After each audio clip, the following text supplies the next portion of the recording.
They ignore it first. Then they laugh at it. Now they are putting Kaspa on Google Finance. And that single sentence tells you everything about where this market is heading right now. Welcome back to the Zaki Crypto Update channel. If you are new here, hit that subscribe button and tap the like button right now, because today's update is packed with signals most people are sleeping on, and you do not want to miss a second of it. Stick around until the end, because the last story in this video changes how you should be reading the entire market this week. Let's start with Kaspa, because the accumulation happening right now is hard to ignore. Entity X, Kaspa's largest known holder, adds another 850,000 KAS to its stack.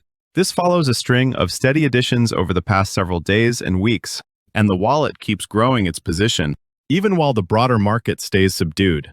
Every new listing, every new platform, every new milestone makes Kaspa harder to dismiss. We are still early, and moves like this, from the biggest known holder, confirm that conviction has not wavered, even when price action feels quiet. Now here is where it gets interesting. Only 8.7% of Kaspa holders are currently sitting in profit. Flip that number around and you get something staggering. More than 9 out of 10 wallets are underwater at current prices. That is one of the more extreme readings this metric can produce. And historically, numbers like this tend to show up in the later stages of a bear market, not the early ones, when almost everyone is losing money on paper and the largest holder is still buying. That combination usually means one of two things. Either capitulation is close, or smart money already knows something the crowd does not. I want to share something that happened to me recently, because it says a lot about how the market perceives Kaspa versus how it actually functions. I convinced a group of long-term XRP holders to trim their bags and rotate a portion into Kaspa. I laid it out plainly for them. XRP behaves like a crypto company, not a currency. It is centralized. It has a CEO, and the team controls roughly 70% of the total supply. Once I framed it that way, they saw Kaspa differently. A proof-of-work network, with no central issuer and no corporate hand on the supply lever. They came around fast, and honestly, once you say it out loud like that, it is not hard to see why. Protocol activity on Kaspa is, quietly, becoming one of the more underrated stories in this space. Over the last 7 days, Kaspa led all activity with 11,492 transactions. KRC inscriptions followed close behind with 7,751 transactions, generating more than 6,200 KAS in fees along the way. Kasplex L2 added another 7,039 transactions on top of that. Put those numbers together and a pattern emerges. Kaspa is no longer just a fast payments chain. It is turning into a network with real, diversified on-chain demand. And that is exactly the kind of foundation that outlasts a single narrative cycle. Now let's talk about the number that worries a lot of Kaspa holders right now: Hashrate. Kaspa's hashrate keeps sliding, currently sitting at 282 PHs. The 30-day average has crossed back below the 60-day average, and that gap keeps widening as both lines roll lower. This is the same compressed ribbon setup we have flagged before hashrate, leaving the network faster than new hashrate is coming in, which is the textbook sign of miners powering down at current price levels. Zoom out to the full year, and the picture gets more sobering. Hashrate has more than halved off last summer's highs, and every recent crossover on this chart has tipped bearish. There has been no sustained expansion strong enough to break that pattern. In plain terms, miners are still capitulating. They are not returning yet. And until that trend reverses, this remains a metric worth watching closely. Here's a personal moment from my own node setup that I think a lot of you running Kaspa infrastructure will appreciate. Yesterday, my VPN provider silently switched my IP address without any warning. Normally, that kills a public node's visibility instantly. Your node effectively disappears from the network because nobody can find your old address anymore. But what happened next genuinely surprised me. My MyKAI node detected the IP change on its own and immediately updated the address it was advertising, keeping the node effectively public without me lifting a finger. Then it reached out to the best connected nodes on the network and announced the new IP, which means inbound connections get reestablished within hours, instead of the days it can normally take. On top of that, it automatically re-registered itself with Kaspa stream, so the node shows right back up on the public map, gold marker and all. This node has now been running continuously for over 100 days, and the entire recovery from a silent IP switch happened without any manual intervention.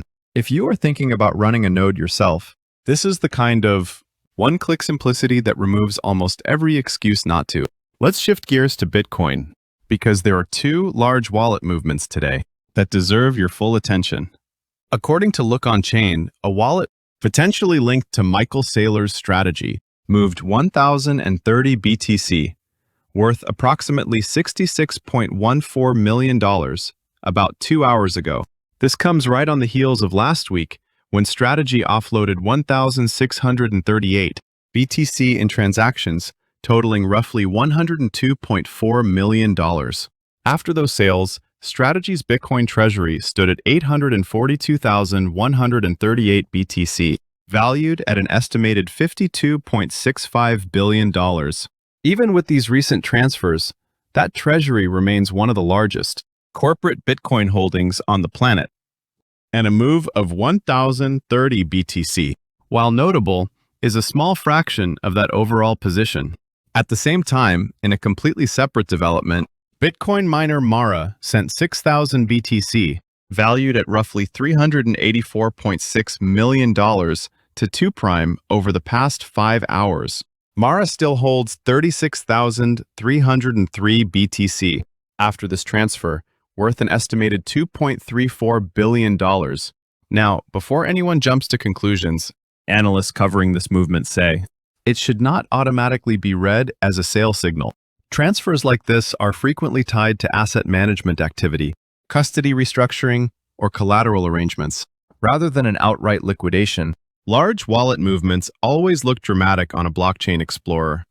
But context matters, and right now, the context points toward treasury management rather than panic selling. So let's connect these dots, because that is what separates a headline from an actual read on the market.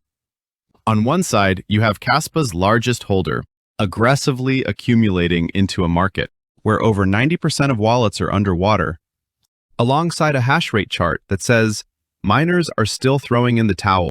That combination is contradictory on the surface. Deep-pocketed conviction, buying against a backdrop of miner capitulation, but it is exactly the kind of divergence that shows up before a real bottom forms. On the other side, you have Bitcoin's largest corporate holder, trimming a small piece of a massive treasury, while a major miner shuffles Bitcoin into what looks like an asset management arrangement. Neither of these movements screams distress. They look like disciplined position management, from entities that plan in years, not days. None of this means you should act on impulse. This video does not constitute financial advice or a recommendation, and it should not be treated as such. Always seek independent financial guidance from a qualified, regulated professional before making any investment or financial decisions. Markets like this reward patience and punish emotional reactions. And the data we just walked through is meant to inform your thinking, not replace your own research. Before you go, I want to say a genuine thank you for spending this time with me today. This channel only grows because people like you keep showing up, keep watching, and keep engaging with the content. If today's breakdown gave you something useful, smash that like button and make sure you are subscribed so you catch the next update the moment it drops.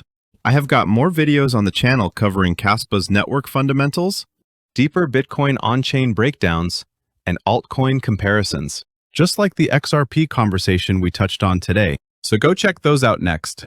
I will see you in the next one, right here on Zaki Crypto Update.